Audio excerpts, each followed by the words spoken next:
Hi, it's Alexander Russo with The Grade, and this is the Education Show, and I am so happy to be here today with Bethany Barnes. Bethany, welcome. Thanks so much for having me.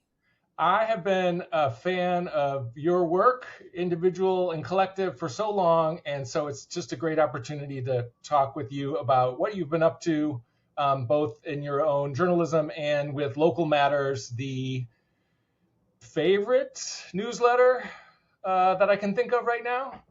Well, thank you so much.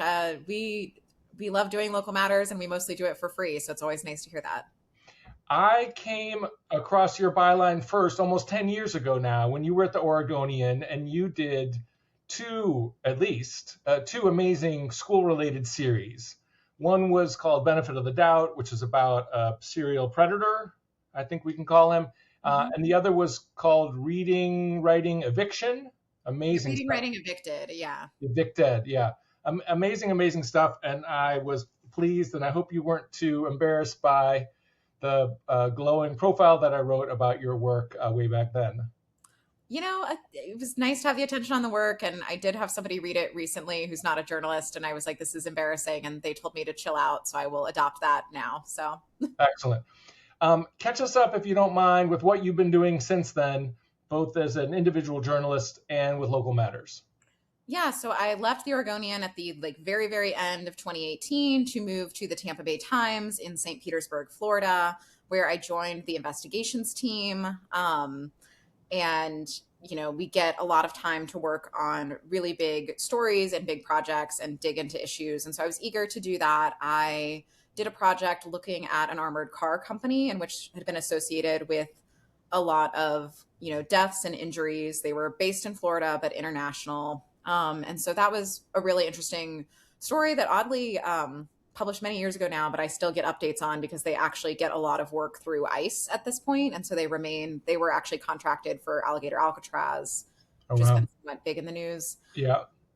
So I did that and was very interested at the time, I was interested in labor issues, but also I had done so much reporting on government. Obviously, as we all know, schools, typically, if you're talking about public school, is a government entity. And so I wanted the experience of getting inside a private entity. And so that was I was looking for a way to do that. And so that was something I was able to do. And then kind of after that series, I did a bunch of stories on students in the Hillsborough County Public School District, one of the biggest school districts in the country, thematically about kids who were raising complaints about sexual issues, either with a teacher or student on student, and saying they were not being handled. And so I kind of brought some of my experience to that. And I think people who are interested in education journalism would understand this, but it started with a tip from some frustrated teens who said, we've reported a teacher, we're not being taken seriously. Yeah. And it was happening live. And you mentioned benefit of the doubt. That is really a story of decades of abuse that we're following up on much later. I thought watching the Title IX process happen in real time would be Right. worthwhile and something I hadn't seen. So, somewhat to, I think, the frustration, but ultimately they were happy with it of these teens. I did not just write a story that this teacher is a problem. I followed them through that process. Amazing stuff. I remember it. Yeah, and so then my technical realm now is the deputy investigations editor, but I'm still primarily focused on my own work. It's kind of a leadership role. I'll have, I do a lot of craft discussions. I have conversations with people around the room on front end editing. And I just finished up a project looking at water quality in Florida. That's obviously really unique to living here. I've kind of wanted to stay writing about the stuff that locally really matters to a community. And kind of that dovetails with I do this local matters newsletter, and Yeah. the best things is seeing those stories that are unique to I, these I places. want to ask you. I want to ask you. I want to go back to Hillsborough in a minute, but Yeah, let's talk about the newsletter. I think the newsletter's been around for a decade now. yeah, Uh, we are in our 10th year, and I have not been doing it that whole time, but it's amazing to be part of something that is now that old. That's great. For people who don't know about it, it arrives every week. Used to be on the weekends. Now I think it's on Mondays. And it has a collection of the best local investigative journalism out there, summarized neatly for lazy or exhausted folks like myself. It's such a treat. Well, thank you. And I think also with the summary, so sometimes we get pushback on the newsletter from people, which is, I love input. Occasionally, we have some people that are like, can you undo the paywalls? And no, and there's a lot of different reasons. And I would also say if you were diligently determined to read something, there are ways around those. Like particularly your local library often has things if you log in. Yeah. Because I feel people on, I can't subscribe to this community I don't want to live in and I want to read this. But Yeah. I think one of like we had someone email us who was like, this is worthless because it's just a summary. And I disagree. Like one of, my colleagues who started the newsletter, they were working in Naples at the time, and they were watching places like Longform come up and highlight this work. And the only story about local news was that it was dying. And so Local Matters allows there to be a place to learn from and show other people. We have people who are history professors who subscribe. It shows the impact. Like you don't even like ideally you'd read some of these stories, but I think it's worthwhile to show like Yeah. usually we denote the method of somebody getting this. So they read emails or they did something with this data, but it also is showing people are responding to local news. Like this work is happening across the country week after week. And like the title says, it matters. Like it makes a Right. difference. And people can use that to argue for funding. Like since Local Matters started, you have both ProPublica and the New York Times investing in these types of stories with their local reporting networks. And I think it's important to have the narrative not just be the layoff narrative, but what we're losing and like celebrating that. Right. And also the value, it's not just the 2 sentence summary. It's also just the curation. We know and trust that you're choosing the best of the best. And so there's value there. Not to get too far into the weeds, but I'm curious. A couple of newsletters have figured out ways to get a free read for subscribers. I'm thinking about the Sunday long read, which has somehow become this behemoth. Is there, I don't know how they pull that off, or I don't know if it involves tens or hundreds of thousands of subscribers to pull off, but they've made a big deal about it over the That's years. a It's good it's not question. it's not the most important issue in the world to me either.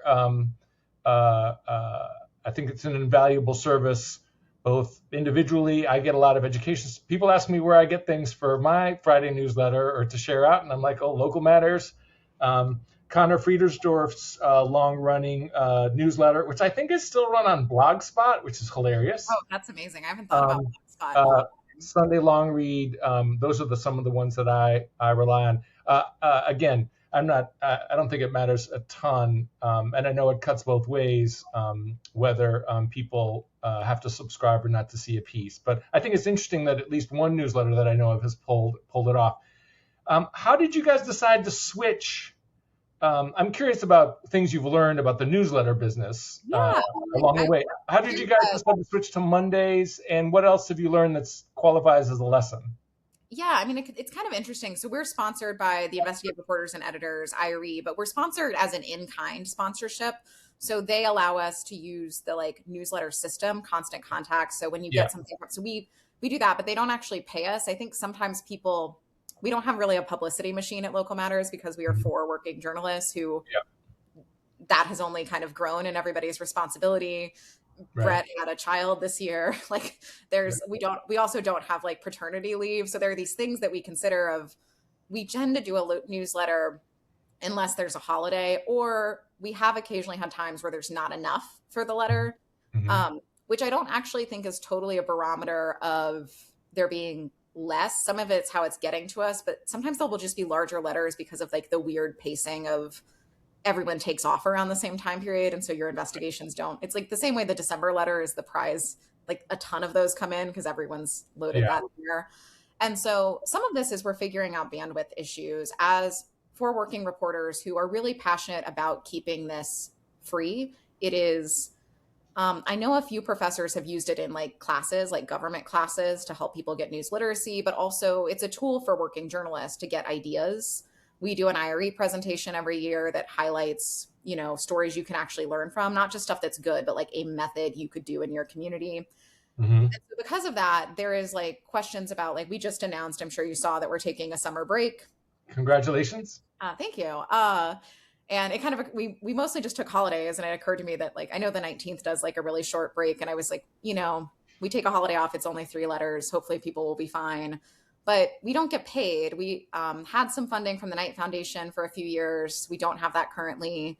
We get tips from readers occasionally, which is really wonderful, and we like that. But I think there's like the questions of sustainability. So one of the things is one of our contributors, Brett, just had a child. He has less ability to jump in on Sundays.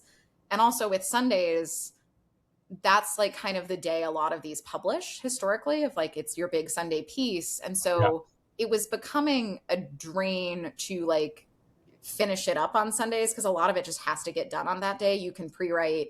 Yeah. And so we were kind of just figuring out, what if we tested out like finishing on Sunday, but like scheduling it so it's not something that just like drags on to everybody's day. Because we do just all have to like, we're still working on Sundays to assemble it, but like I was like, I don't think people would hate there being some ease of if it just happened on a Monday. Right.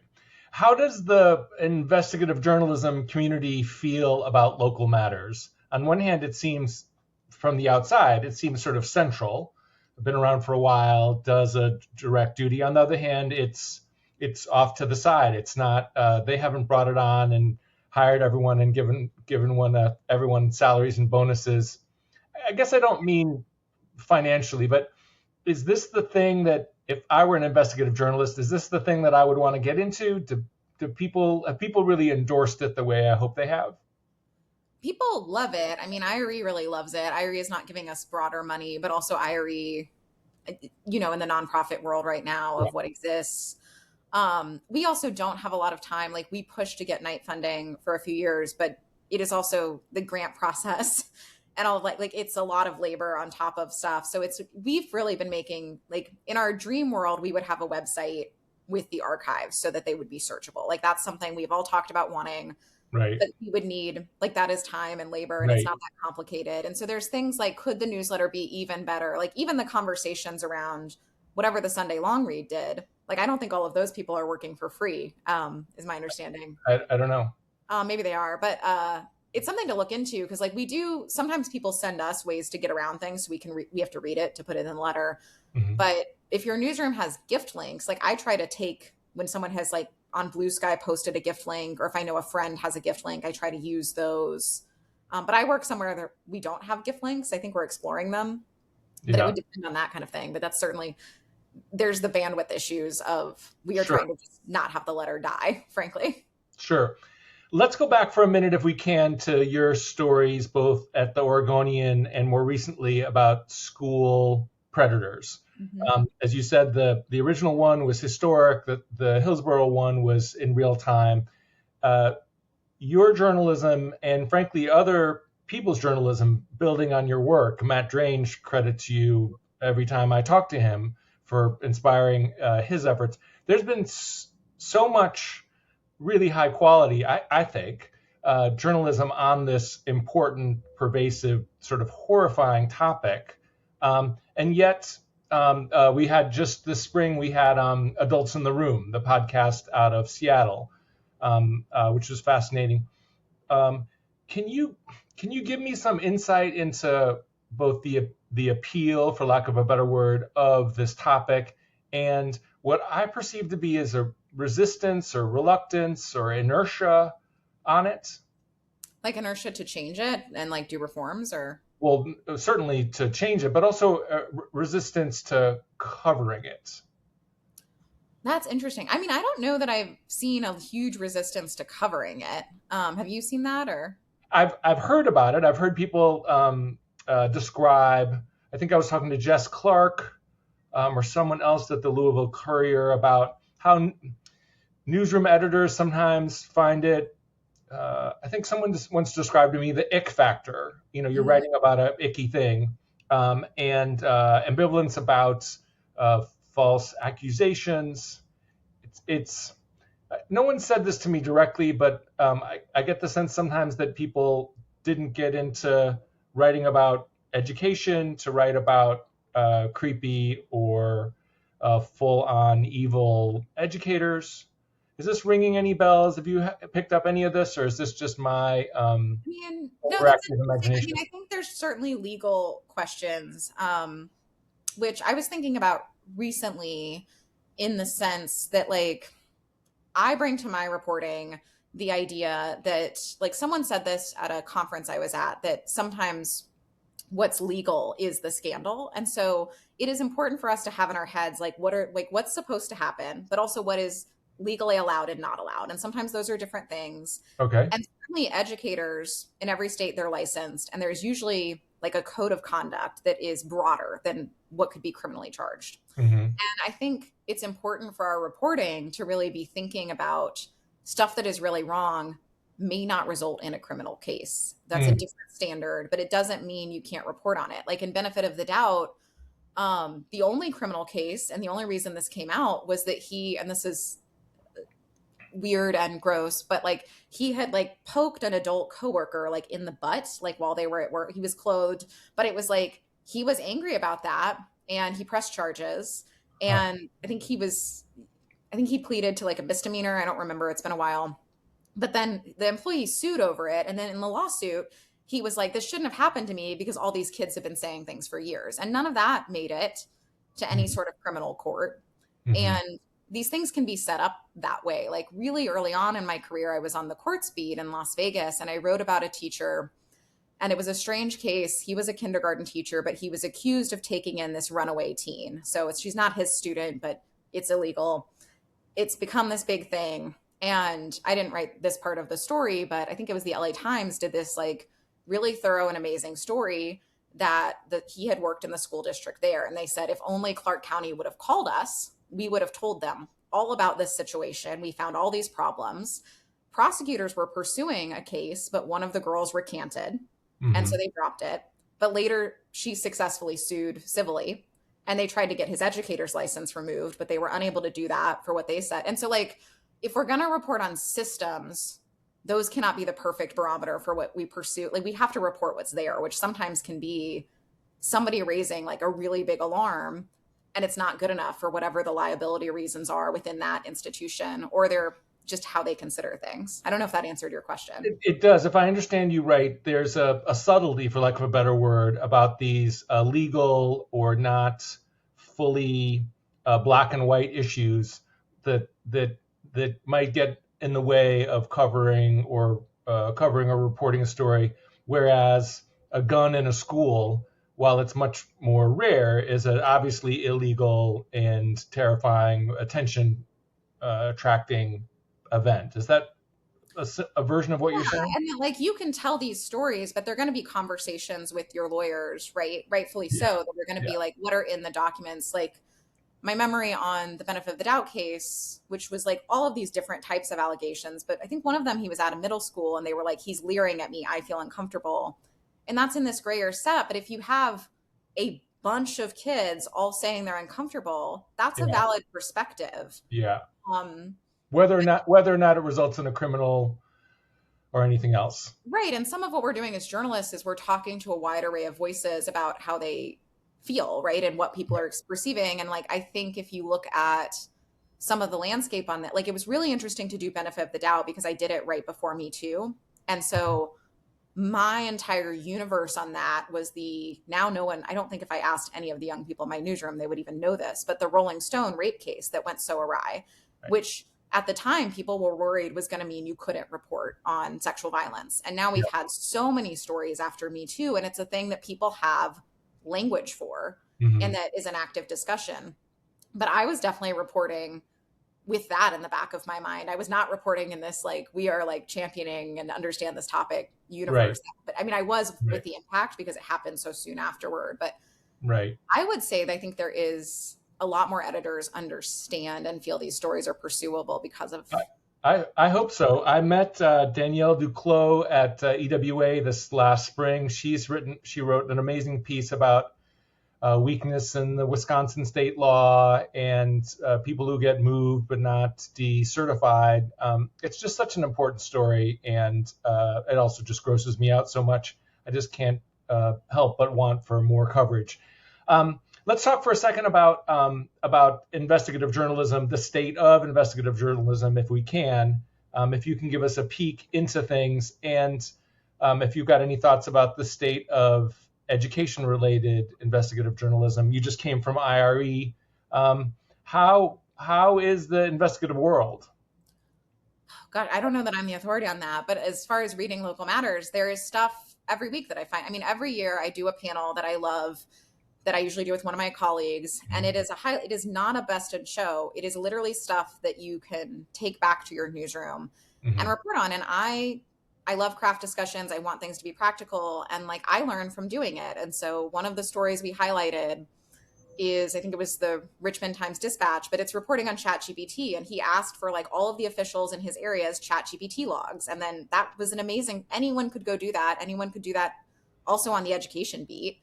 And so he found, I think it was a police chief who was asking like ChatGPT legal questions. And then they asked ChatGPT about the advice to this official. And ChatGPT was like, I lied. I shouldn't have said that. That's an amazing story that anyone could do tomorrow. Just put in those requests.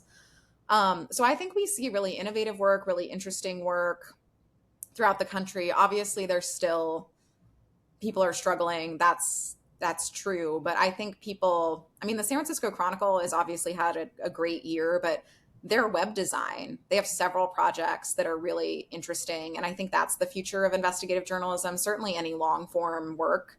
Like they just published something called The Wrong Stalker.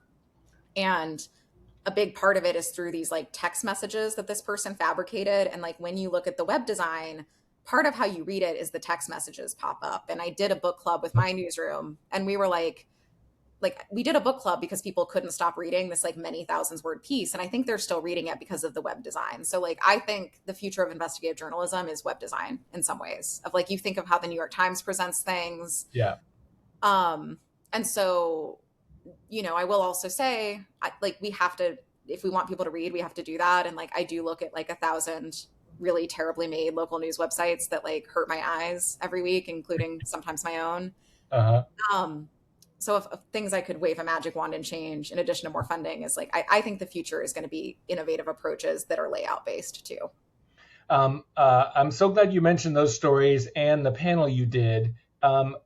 Is your deck or your presentation recorded, shared out? Is that something I can point people to?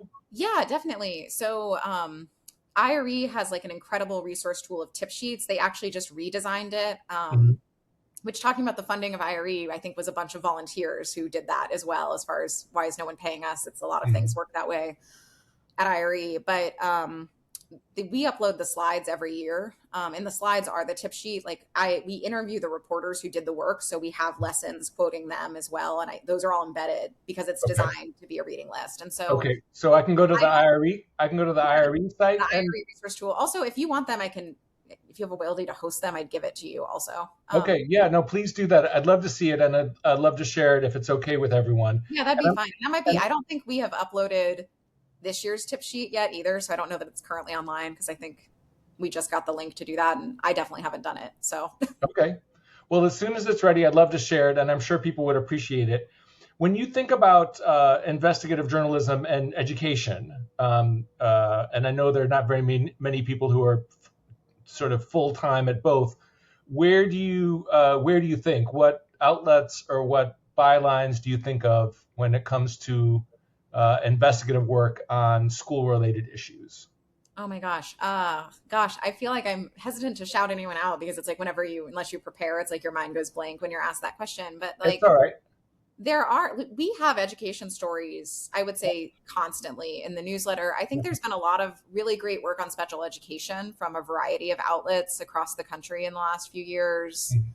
ProPublica also historically does great investigative education journalism. Definitely. Like, they really pick, like, in kind of their regional hubs, I would say, especially, they've had a series of great work over the past few years.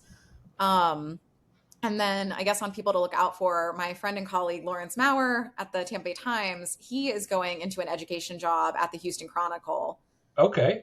Going to be based in Austin, and like I think looking at stuff related to vouchers. I talked to him before this, but they want him to come on, and he's, you know, been Lawrence I've been a fan of forever. He did amazing investigative work at everywhere he's done. And so like, I think him focused on education in the Capitol in Texas will be really interesting. We are sad he's leaving, but Texas is lucky to get him. And so I think he's going to be following some education stuff there.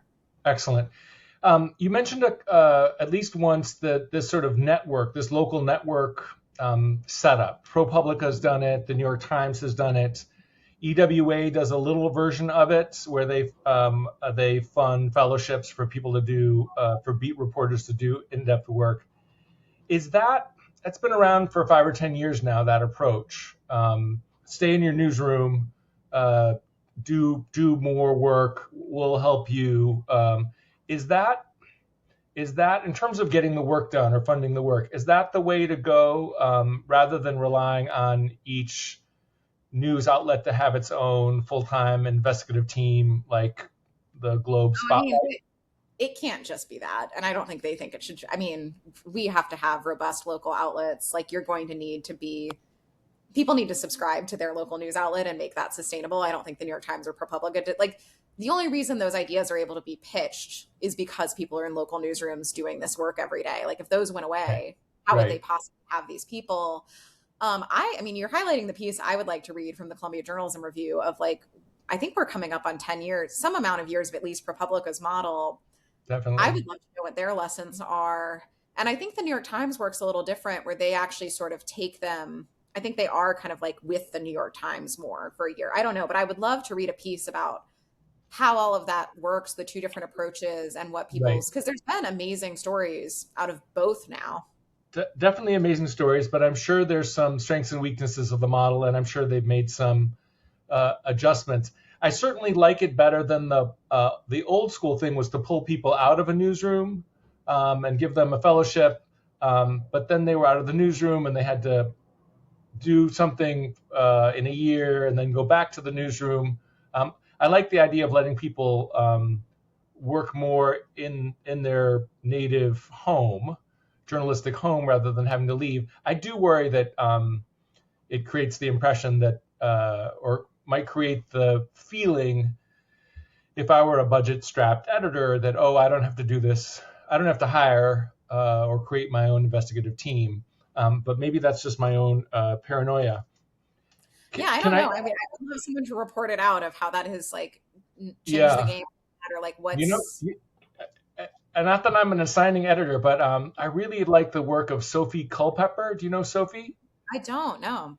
She writes at Neiman about innovations in journalism, and including, what's working and what's been a struggle. So Sophie, if you're listening, please, I, I want to read it. So please do this. I wanted to ask you about two specific outlets, and I didn't prepare you on this at all. So please, I'm just, I rarely get to talk to an investigative journalist, so I'm asking you all my questions.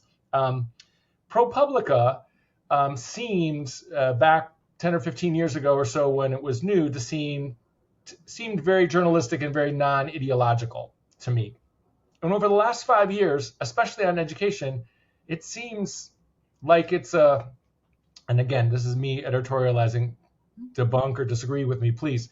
It just seems like a investigative version of the New Republic, or something that's just very, anti-Trump, very, not pros and cons, not how did we get here, but just, and I just wondered whether, I'm sure you have lots of friends there. I have a couple of friends there, but, and I've said this publicly before, and so far the sky hasn't fallen, but is it hard for an investigative outlet not to become ideological, or am I just misreading ProPublica? well, I don't read everything published at ProPublica. So the caveat that I'm sure I've not, if there's a particular piece that rubbed you wrong that I just haven't read. But my feeling on ProPublica is I mean, they do in-depth reported fact-checked pieces, and they are an investigatory outlet. And so when you're thinking about investigatory journalism, it's different. It's not coverage. You're driving the narrative in a different, it has findings, right? And like, people can weigh in on the solutions of those things, but you're inherently in an adversarial role of, like, usually you've reported something out and proven it that is kids are dying. And there's not the other side of kids are dying. There's maybe some debate about why, but if you're saying this is a civil, like, kids are dying, these people were sexually abused, Mm-hmm. whatever is going on in that, it's a different, like, kind of Nicole Hannah Jones, a ProPublica alum, is often talking about, being outraged or having a sense of injustice. Eric Ayer has his like sustained outrage t-shirts that were part of his marketing.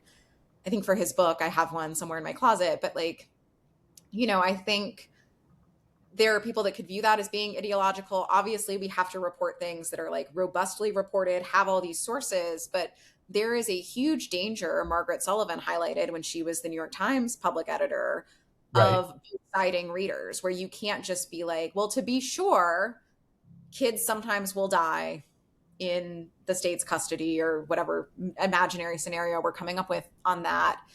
And so I think readers have fewer and fewer moments. And if you're doing an investigation, they're going to need to make up their own minds, but you do need to report, like, you need to have the story proven enough that you can kind of say it is raining or not raining. Right. Last question, and thank you so much for dealing with all these from left field kinds of questions. I really appreciate it.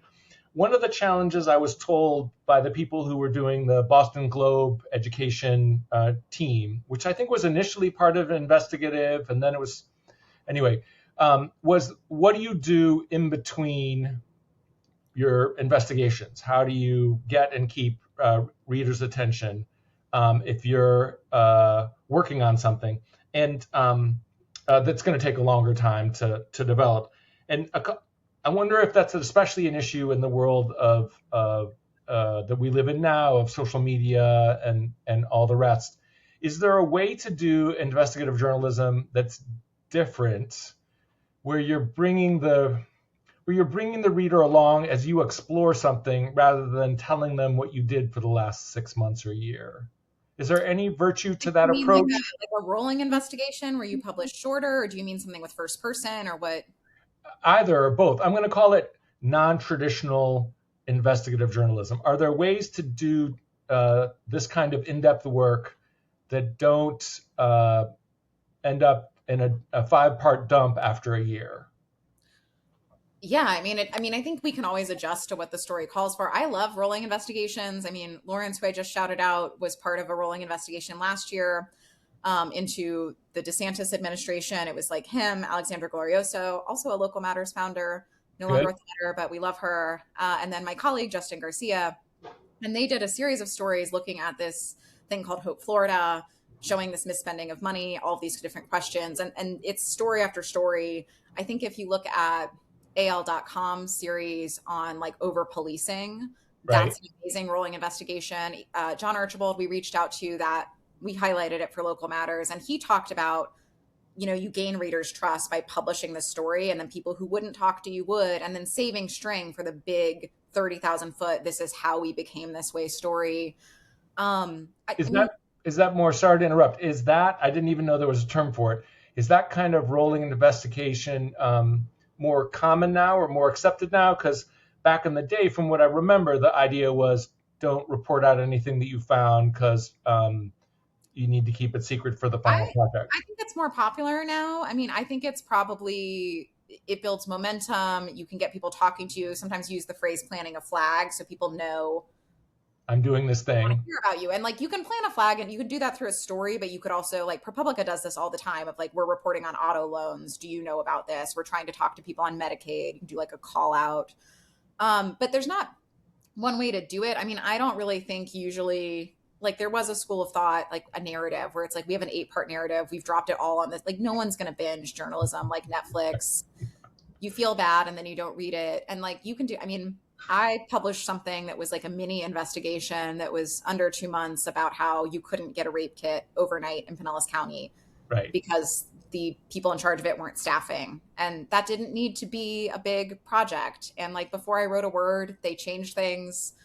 And that's like, we have a job that's like a utility at the end of the day. And I think it depends on what type of story you want to apply. I mean, it's the central, if anybody loves the Spotlight movie, it is Marty Baron saying like, you have to get the system.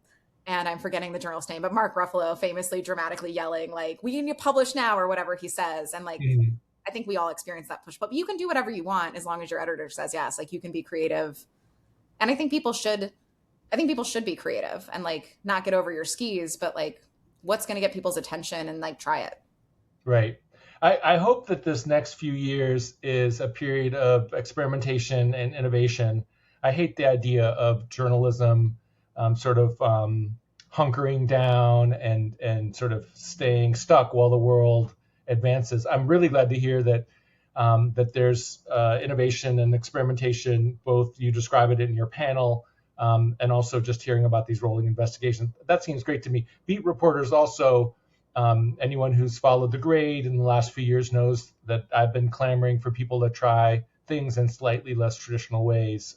So I'm glad to hear that it's happening in your world as well. And I'm so glad that we got a chance to talk. You're in this perfect position of having written so much about education and knowing the investigative world, and also local matters is really, it's just a gem. I mean, I can't describe how valuable, uplifting, and important that newsletter is.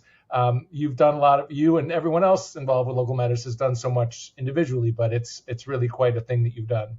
Well, thank you so much. I really love the newsletter. And so I always love hearing when anybody else likes it. Cause I mean, that's the only reason we do it for free, is like, it is a joy to see that work and kind of get it the attention it deserves. Bethany Barnes, thanks so much for talking with The Grade. Awesome. Thank you.